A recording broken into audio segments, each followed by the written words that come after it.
아모스서 2장 6절부터 16절까지의 말씀입니다. 구약성경 아모스서 2장 6절부터 16절까지의 말씀입니다. 저와 여러분들이 한 절씩 교독하시겠습니다. 여호와께서 이와 같이 말씀하시되 이스라엘의 서너 가지 죄로 말미암아 내가 그 벌을 돌이키지 아니하리니 이는 그들이 은을 받고 의인을 팔며 신 한 켤레를 받고 가난한 자를 팔며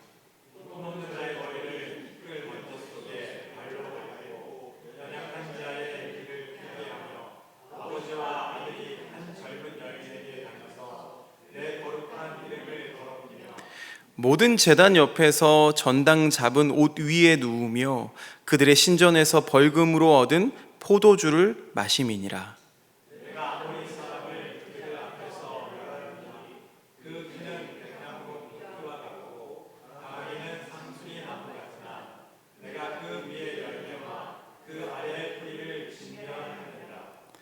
내가 너희를 애굽 땅에서 이끌어내어 40년 동안 광야에서 인도하고 아모리 사람의 땅을 너희가 차지하게 하였고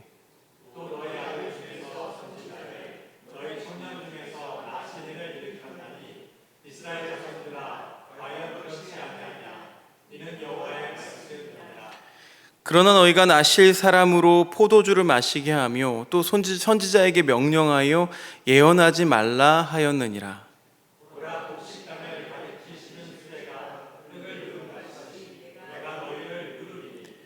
빨리 다른 박질하는 자도 도망할 수 없으며 강한 자도 자기 힘을 낼 수 없으며 용사도 자기 목숨을 구할 수 없으며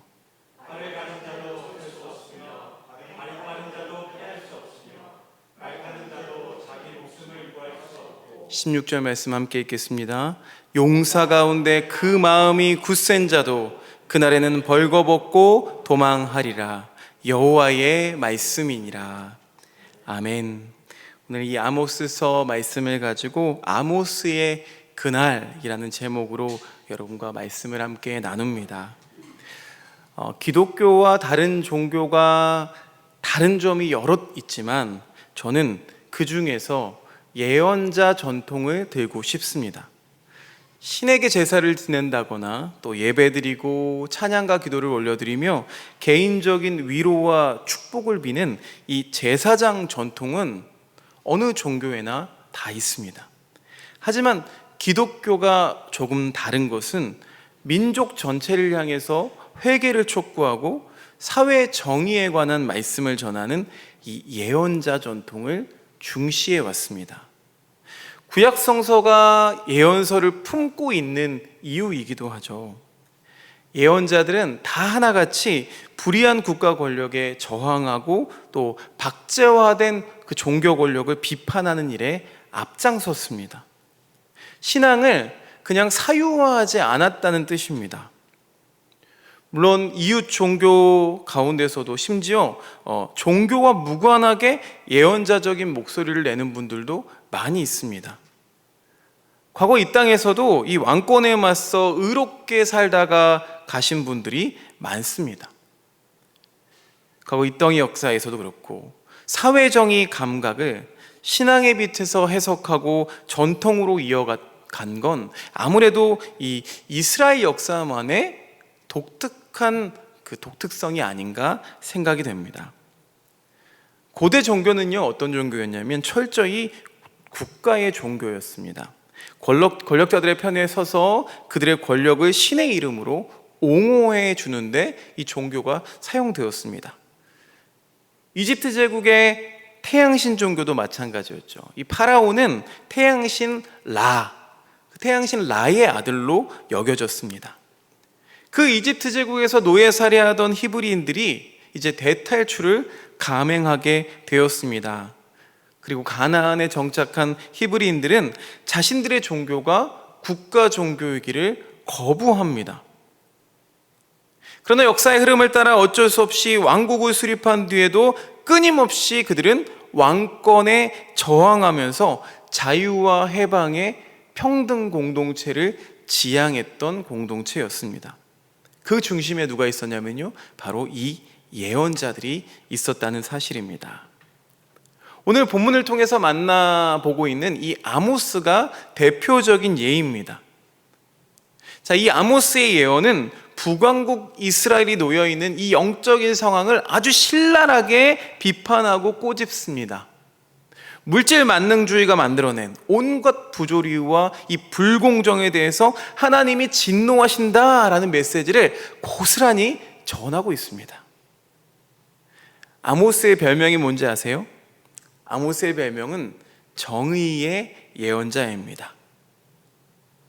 이 선지자는 솔로몬 왕 이후에 왕국이 남북으로 갈라져서 각각 유다와 또 이스라엘이라는 이름으로 나뉘어져 있을 때 남왕국 출신이었어요. 남유다 출신인데 북왕국에 가서 예언 활동을 했던 아주 특이한 이력의 소유자였습니다. 당시 북왕국은요, 때를 아주 잘 만난 듯합니다. 주변 강국인 시리아가 신흥제국이었던 아시리아와 힘겨루기를 하면서 그들이 서로 세력이 약해진 틈을 타서 그 어느 때보다 번영을 구가하고 있었습니다. 그런 와중에 아모스가 몇 가지 환상을 보게 되는 거예요. 메뚜기 떼가 풀을 모조리 다 갉아먹고, 또 거센 불길로 인해서 지하수가 다 마르고 이스라엘의 산당이 모두 폐허가 되는 그런 광경을 환상을 통해서 보게 됩니다. 하나님께서 이 북왕국의 멸망을 이 아모스에게 미리 보여주셨다는 거예요. 그런데 왜 하필 아모스였을까요? 하나님은 왜 이 아모스를 택하셨을까요? 아모스의 신분과 또 직업에 대해서는 학자마다 의견이 좀 분분합니다. 어떤 이는 양을 치는 가난한 목자였다라고 말하고 있고요. 또 어떤 사람은 단순한 그냥 양치기 수준을 넘어서 대규모 목축업과 농업을 경영하던 부유한 사람이었다라고 말합니다. 아모스 7장 10절에서 15절 말씀에 나오는 아모스 자신의 진술을 통해서 한번 짚어보기를 원합니다. 그런데 아모스가요, 남유다 사람인데 북왕국 이스라엘에 가서 예언 활동을 했단 말이에요. 그런데 그 무렵에 북왕국 이스라엘에는 예언자가 없었을까요? 아니요, 그렇지 않죠. 베델 성소에서 예언자로 활동하던 아마샤라는 인물이 있었습니다. 이름도 비슷합니다. 아마샤, 아모스. 이 사람은요, 말하자면 국가 공인 예언자인 셈입니다. 그런데 그 눈에 보기에 어땠겠어요? 이 북왕국에 올라온 이 아모스가, 남유다 사람 아모스가 어떻게 보였을지 넉넉히 짐작이 갑니다. 면허증 없이 운전하는 것처럼 여겨졌겠죠. 이 아마샤는 아모스에게 베델에서 예언하지 말아라, 겁박합니다. 나아가서 아모스의 예언 활동을 그냥 단순히 돈을 벌기 위한 수단이라고 매도하기도 합니다. 이 아마샤의 이런 책망에 대해서 아모스가 이렇게 대답합니다. 오늘 7장 14절 15절 말씀 띄워주시면 함께 읽어보겠습니다. 시작. 아모스가 아마샤에게 대답하여 이르되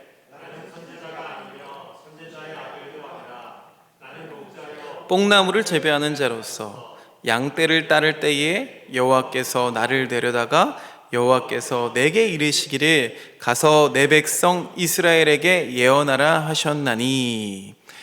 여러분, 말에는 맥락이 있습니다. 그렇죠? 맥락을 염두에 두면 말의 의미가 얼마든지 달라질 수 있습니다. 이 아모스 선지자는 아마샤 선지자에게 나는 양떼를 거느리고 뽕나무를 재배하는 자라고 소개합니다. 생계에는 큰 어려움이 없다는 뜻으로 우리가 풀이할 수가 있겠습니다. 그러니까 먹고 살기 위해서 내가 예언하는 것이 아니라 하나님이 부르셔서 예언한다라는 당당한 자부심이 느껴지는 대답이기도 합니다. 자, 이 대답만 들었다고 우리의 의문이 풀리는 것은 아닙니다. 이 베델에는요, 이 아마샤라는 공식 예언자가 있는데 왜 하나님께서는 왜 아모스 같은 평범한 사람을 예언자로 부르셨을까요? 그것도 자기 고향이 아닌 드고아가 아닌 베델까지 올라가서 예언하도록 명하셨을까요? 처음으로 다시 돌아가겠습니다. 아모스서 1장 1절에 보면은요, 당시 북왕국은 요아스의 아들 여로보암이 통치하고 있었다라고 기록되어 있습니다. 요아스의 아들 여로보암. 우리가 알고 있는 북왕국 이스라엘의 우상숭배 문화를 퍼뜨렸던 느밧의 아들 여로보암이 아닙니다. 이름이 똑같아요. 동명이인인데 요아스의 아들 여로보암이라고 기록되어 있습니다. 그러니까 여로보암 2세라고 보면 되겠습니다. 여로보암 2세는요, 주전 787년에 즉위해서 748년까지 다스렸습니다. 그런데 이 기간에 이 북이스라엘은 최고의 전성기를 맞이했습니다. 경제적으로 가장 큰 부를 누리기도 했고 그야말로 황금시대였습니다. 그런데 속은 어때요? 속은 병들고 있었다는 거죠. 나라가 너무 부하고 강해지니까 사람들이 물질적인 욕망에 휩쓸렸습니다. 그래서 부유층의 사치가 얼마나 요란했는지를 이 아모스서 말씀은 기록하고 있는데요, 6장 4절에서 6절의 말씀도 한번 읽어보겠습니다. 어느 정도인지 한번 같이 읽어보도록 하겠습니다. 시작. 상하상에 누우며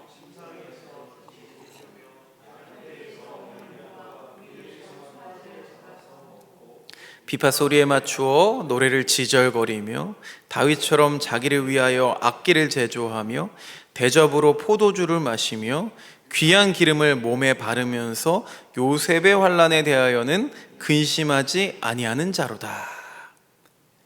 한마디로 뭐예요? 물질에 취해 있습니다. 사치와 향락에 빠져 있습니다. 내일 일은 안중에도 없습니다. 가난한 사람들의 안녕 따위는 전혀 고려 대상이 될 수가 없었습니다. 왜 그럴까요? 신앙이 무너져서 그렇습니다. 신앙이 무너지니까 윤리도 무너집니다. 도덕적 타락은 뒤따라옵니다. 여러분, 윤리가 붕괴돼서 신앙이 무너지는 것이 아닙니다. 신앙이 든든한 기초 위에 서 있지 못하니까 윤리가 흔들리는 것입니다. 아무리 세상 문화와 세상 풍조가 우리를 강하게 휘몰아친다고 해도 신앙이 튼실하면 면역력이 다 막아줍니다. 그러나 신앙의 뿌리가 약하면 거센 욕망의 바람에 금방 꺾이고 마는 것이 우리 연약한 인간들의 모습입니다. 이스라엘 백성이 그렇게 쉽게 사치와 방탕에 빠져버렸다는 사실은 이스라엘의 예언자들도 타락했다는 뜻입니다. 마지막 보루인 영적 제어 장치가 망가져버린 거예요. 베델의 예언자였던 이 아마샤가 아모스를 책망한 진짜 이유는 뭘까요? 그 진짜 이유는 자기 밥줄에 비상이 걸렸기 때문이었습니다.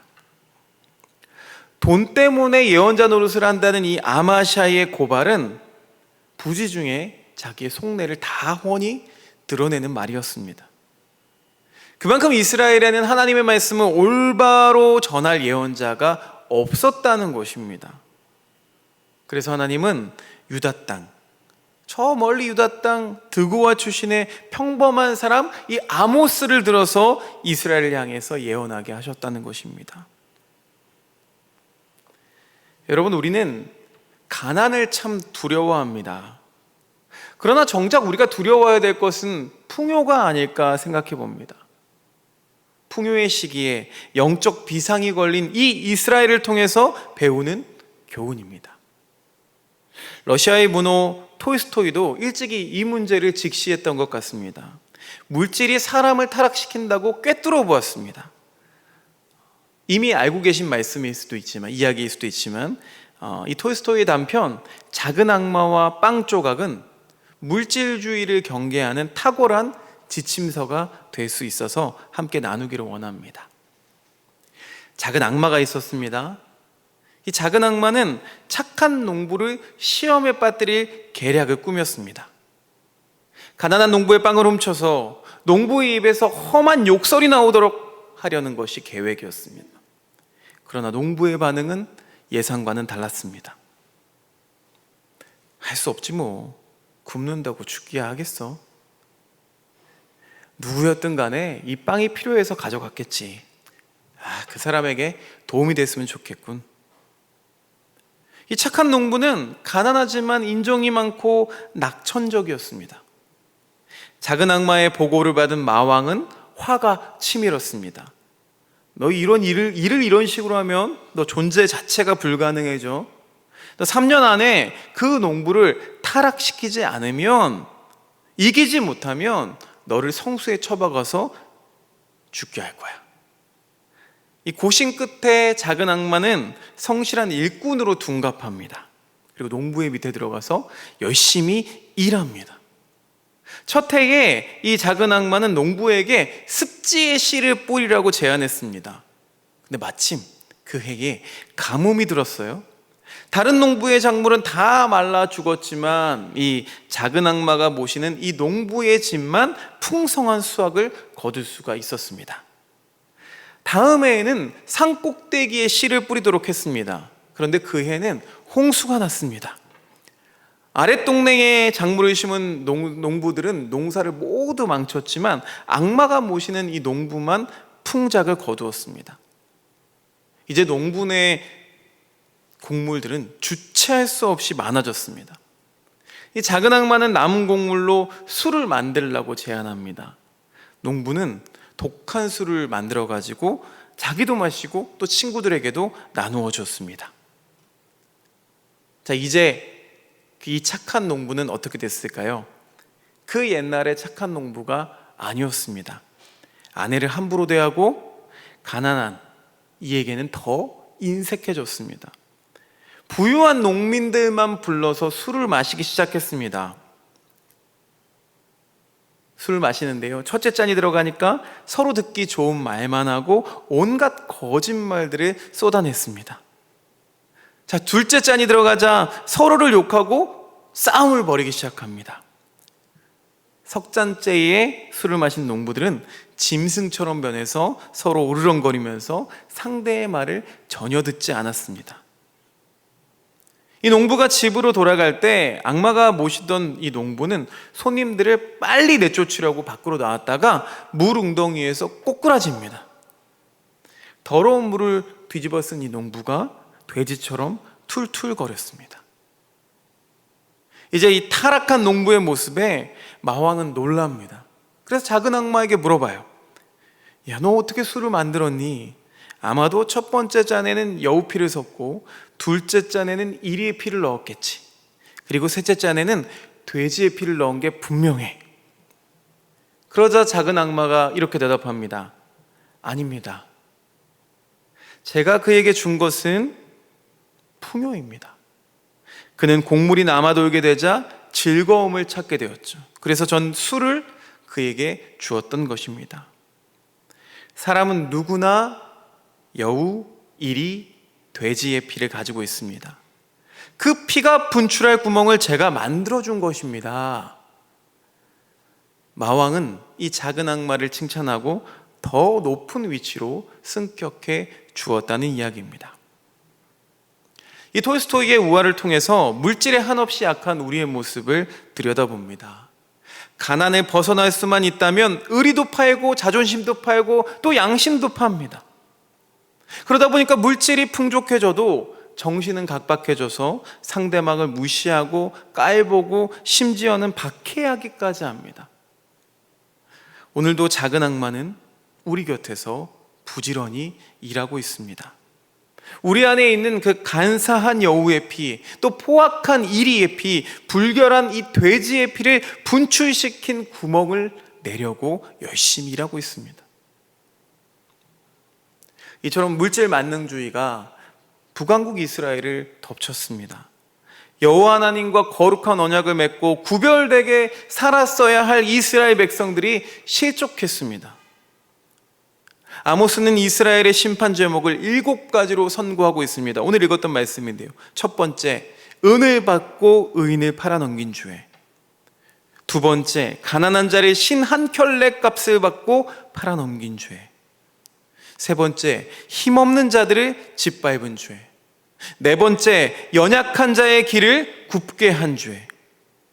다섯 번째, 성적으로 부도덕한 죄. 여섯 번째, 우상을 숭배하고 가난한 사람들을 배려하지 않은 죄. 7번째, 우상을 섬기는 신전에서 가난한 사람들로부터 걷어들인 그 돈으로 포도주를 사서 마신 죄. 눈에 띄는 건, 이 말씀에서 눈에 띄는 건 가난하고 이 약한 자들에 대한 불공정이 특별히 강조되고 있다는 사실입니다. 우리는 이렇게 7가지가 거론됐다고 해서 정말 그것으로 다 끝이라는 이야기가 아닙니다. 성경에서 일곱이라는 숫자는 완전수이기 때문에 모든 면에서 죄를 지었다라는 뜻으로 우리가 이해할 수가 있겠습니다. 총체적으로 타락했다는 거예요. 오늘 이 말씀과 함께 있는 1장에 있는 이스라엘 주변 7나라를 향한 심판도 마찬가지입니다. 그러니까 정확히 7나라만 심판받는다는 의미가 아니라 세상 모든 나라가 다 여호와 하나님 앞에서 죄를 지었다는 말입니다. 그러니까 세상 모든 나라에 미칠 하나님의 진노가 이토록 크고 무섭습니다. 그러나 인간은 어쩔 수 없이 자기중심적입니다.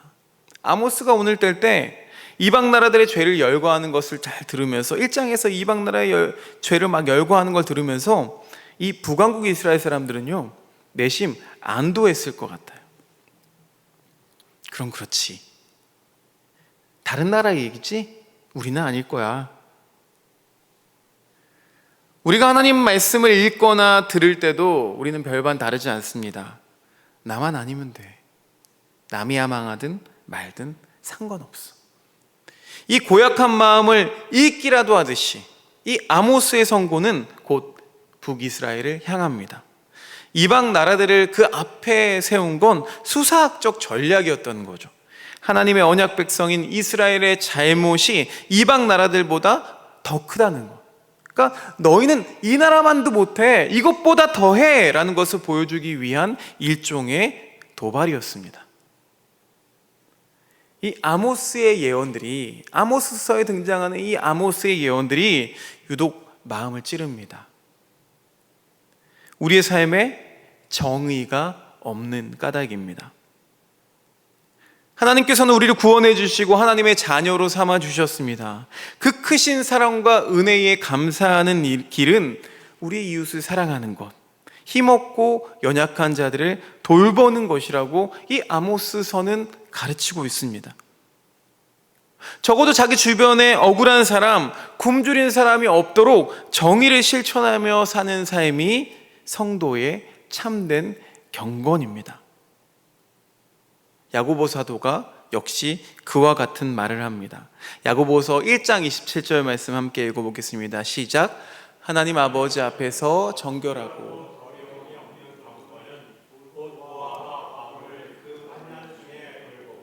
또 자기를 지켜 새 속에 물들지 아니하는 그것이니라. 아멘. 성도가 물질에 눈이 멀지 않았다는 증거는 곧 나누고 베푸는 삶에서 드러난다는 이야기죠. 하나님께서 우리에게 거저 사랑을 베풀어 주셨던 것처럼 우리도 아낌없이 사랑을 베풀어야 마땅합니다. 그런데도 우리의 모습은 어떻습니까? 우리는 너무나 연약합니다. 거룩한 삶이란 여전히 멀어 보이고 속된 삶에 잠식되어 그렇게 살아갑니다.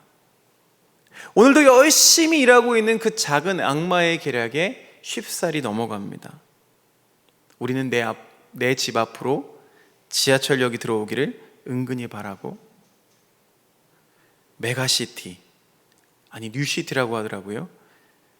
그곳에 우리 씨가 포함되어 집값, 땅값이 오르기를 내심 기대합니다. 자연 생태계가 죽든 말든 내 삶이 편리한 게 우선이고, 지구가 망하든 말든 경제 성장이 무한히 상승 곡선을 그리기를 바랍니다. 그러니 우리가 고대하는 그날이라는 것은 아모스가 선고한 절망의 그날이 아닐 것입니다. 아마시아가 선포한 그날, 이 번영이 영원하리라 라는 그런 희망찬 예언에 우리 영혼을 다 내어줍니다. 이러한 시대 속에서 주님은 아모스를 보내십니다. 물질 만능주의에 눈먼 사람들의 죄를 낱낱이 파헤쳐서 멸망을 선고하게 하십니다. 여러분, 비범한 사람이 예언자로 쓰임받는 것이 아닙니다. 지극히 평범한 사람이 하나님의 영에 사로잡히면 시대의 길잡이가 됩니다. 이 정의가 실종된 시대에 제2의 제3의 아모스가 많아야 합니다. 이 아모스서 하면은 우리가 잘 아는 말씀이 있습니다. 아모스 5장 24절 말씀인데요, 다 들어보셨을 거예요. 오직 정의를 물같이 공의를 마르지 않는 강같이 흐르게 하라. 이 하나님의 부름에 하는 사람들이 하나둘씩 늘어갈 때 병든 세상이 회복될 줄로 믿습니다. 이 일에 귀하게 쓰임받는 저와 여러분들 되시기를 주님의 이름으로 축원드립니다. 하나님 감사합니다. 오늘도 주님의 말씀을 듣습니다. 때로는 이 말씀이 얼마나 아프게 느껴지는지 모르겠습니다. 물질 만능주의에 세속적 향락에 빠져 있는 이 북왕국 이스라엘 사람들의 모습이 곧 우리들의 모습과 같기 때문입니다. 주님은 그러한 시대에 평범한 한 사람, 하나님의 영에 붙들린 한 사람 아모스를 불러내어 진노를 선언하십니다. 아모스 말씀에는 회복의 말씀이 없습니다. 진노의 말씀, 멸망의 말씀만이 있을 뿐입니다.